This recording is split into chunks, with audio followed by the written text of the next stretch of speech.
If you have followed this channel for a while, you know I've had a rocky relationship with phones. I've only just switched to the iPhone 14 Pro after the Pixel 6 Pro pushed me over the edge with its constant overheating issues, poor battery life, and the software glitches, which while they have been sorted out over time, the phone was far from perfect. Then with the iPhone 14 Pro, minus awful camera processing, there was nothing wrong with it.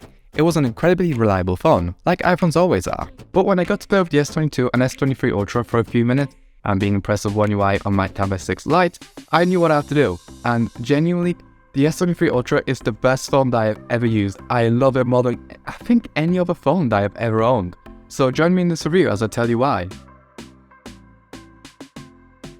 The thing about iPhones is they have these little features and life improvements: document scanning, cutting out subjects from photos, portrait mode features, lock screen customization, widget stacking, scrubbing through video, smooth camera zoom, non-destructive photo editing, photographic styles, focus modes with programming support, etc. These aren't just the things that matter to me, but these are also all of the things that the Pixel 6 Pro is missing. And Samsung has them, and so much more. It genuinely feels like Samsung started at the baseline, copying Apple's best features while also implementing their own, making One UI one of the most feature-rich skins in the Android space. These cameras are by far the best cameras I've ever used on a phone. I've used the S21 Ultra for about a week as a loaner device while I waited for the S23 Ultra, and I think this is the biggest upgrade Samsung has done within the 2-year span. The S21 Ultra has used the ancient Samsung method of over-sharpening anything and everything in sight. So things like grass, Samsung would try to get every single strand of grass to be sharp, resulting in ugly artifacting, and this in detail beats the standard over-sharpen and muddy look that I've known Samsung to do for easily a decade. While I can't speak for the S22 Ultra, things couldn't be any different here. Samsung both heavily leans on AI upscaling and, unlike Apple, actually takes advantage of the high-resolution sensor to allow for extremely crisp photos even when digitally zooming into them. In terms of 10x and above, there are various improvements over the S21 Ultra. Firstly, the lens seems to be of a better quality, as I noticed that the images lacked contrast on the older phone. Images generally come out much sharper with less noise reduction being applied, though keep in mind I've tested both cameras in different lighting conditions. But even when doing 30x zoom at around 240mm, the new phone resulted in far more usable photos with more detail and less visible post-processing done to the images. Furthermore, the image stabilization is far more usable, making composing these shots much easier. The color science is also top-notch, reminding me of the Pixel photos. The photos are extremely vibrant and pop. There's still a bit of shutter lag and shutter speed issues. Now Reddit seems to be confused about the shutter lag problem because both issues seem to be lumped into this one word.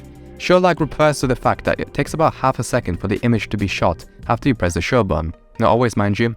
It seems to depend on which camera you're using and the lighting condition. And shutter speed refers to the fact that moving objects tend to come out blurry, like you are shooting with an old point and shoot. But yeah, sadly both problems are here, though they don't always crop up, just when you don't want them to. While I think 200MP mode has diminishing returns, the 50MP mode is great for landscapes and other high detail shots, and they do truly give you more detail and less artificial sharpening in order to create shots that look straight out of a mirrorless camera. Keep in mind, however, edges seem duller in the high megapixel mode. I appreciate the built-in beauty mode in the app, as well as the fact that the phone knows when it needs to boost exposure to clear up shadows on people's faces. Edge detection on portrait mode on the S23 Ultra seems solid and works on non-human objects. Samsung gives you a variety of portrait mode effects, like turning the background black or white, or giving it a zoom or spiral effect. And of course, you can change the blur intensity after you take the image. We also have picture styles that can be applied before you take the shot, like on an iPhone, which is nice if you feel that you aren't getting the style that's appropriate for the image. In terms of the video modes, things are quality once again. Microphones are absolutely solid and they seem to boost quiet scenes. Video is a little smoothened and a little noisy, but it is far better than the Pixel 6 Pro, and the stabilization within videos is top notch. While iPhones shoot technically superior video, the post-processing, as always, leaves a lot to be desired, so I think the S23 Ultra is once again a very competent video camera, and you won't be disappointed. Night mode is absolutely insane in both how much light it takes in and how much detail it leaves in the image. The front-facing camera is also the sharpest I've ever used on any smartphone and runs circles around the iPhone in my opinion. It's a little crunchy, but otherwise it's about as crisp as a rear-facing camera from a modern low to mid-range phone. The S Pen is largely the same as on the Tab and even on the Note 4, so I will say here is that a 120Hz screen makes it feel like you are writing on paper more than ever before. The pen is Bluetooth enabled, so you can use it as a shutter for photos or for pausing media, and with gestures you can do things like switch cameras or skip songs. Sometimes these gestures remind me of 2014 Samsung in terms of feeling like gimmicks, but being able to practically control the entire camera app without being near the display is super cool.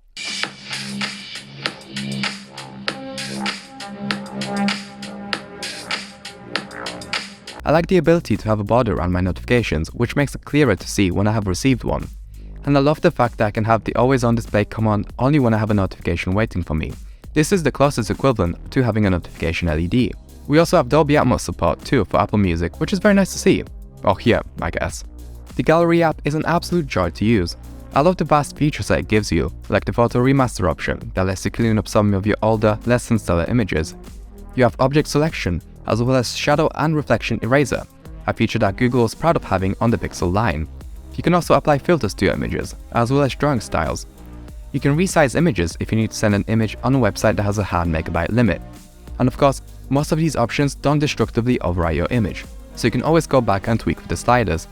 You also have DLNA support, which Google won't give you because they want you to use a Chromecast-enabled device. I also love the fact that the Gallery app lets you hide folders, and that the favorites are done as a separate folder, which means that I can easily see them in apps like Instagram. Speaking of Instagram, it does have a bug where the images lose saturation if you try to post them, which is strange. Final few things about software. You can easily go from playing on Bluetooth to the phone speaker without disconnecting. Messenger and WhatsApp allow you to blur your background, similar to iOS. And similar to iOS, it also lets you do voice focus modes. I love the fact that, just like on iOS, I can have custom work backgrounds, and how it lets me mute the device while I'm at work. I like how you can press down on the underscreen fingerprint scanner to unlock the phone when the display is off, which by the way, is faster than the Pixel 6 Pro, and to me seems faster than physical fingerprint scanners that I've used. Though I still stand by my opinion that the Pixel didn't have a terrible fingerprint scanner. Let's talk about the processor, something Samsung has made a big deal over, planning to use the Snapdragon 8 Gen 2 for all world regions.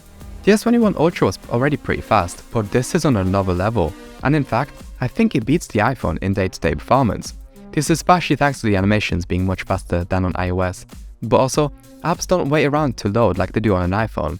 In terms of workloads, rendering images on Lightroom is insanely fast, even on light mode. This phone will absolutely last years to come. When I was younger, getting 2 years out of phone was hard. Now phones are like computers, which also went through this phase in the 90s and 2000s. Anyway, gaming performance rivals Apple's latest chips too. CarX Drift Racing 2 runs at ultra setting in 120 FPS, and like always with Hot Lap League, CarX 3 runs more or less the same as on the 14 Pro 2, at 30 FPS on high settings with dips to around 20-25. I've also tried GameCube and PS2 emulation, and even with 4x upscaling, I was able to run the games at full speed, though I will admit I haven't done a comprehensive test since I hate touchscreen controls. So in performance, Qualcomm certainly isn't joking around, but how about battery life? Well, it swings and roundabouts there, as it seems to depend on what you're doing, and if you're on Wi-Fi or mobile internet. But with my day-to-day, which is going to work and occasionally checking social media and hotspotting, I leave work within the 60s, 70s range, and end up going to bed in the 60s and 50s range, because when on Wi-Fi the battery is insane. On a day with occasional GPS usage, taking lots of photos and having the screen on a high brightness, I dropped 30% in 2 hours.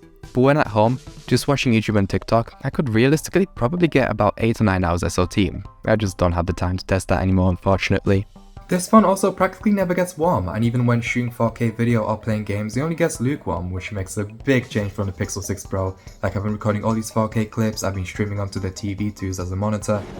Can't do this on a Pixel or an iPhone. And I've had no issues whatsoever, no overheating messages. Crazy, right? So overall, I am in love with this phone. It is almost perfect, minus the short speed issues. It's just great. The large screen, the cameras are unparalleled in terms of their quality, all the features that One UI brings, which make it one of the best Android experiences. Will I find issues with this phone? Probably, but make sure you guys stay subscribed so you can see my 6 month later video on this phone when that comes out. Anyway, thank you so much for watching, and I hope to see you for the next one.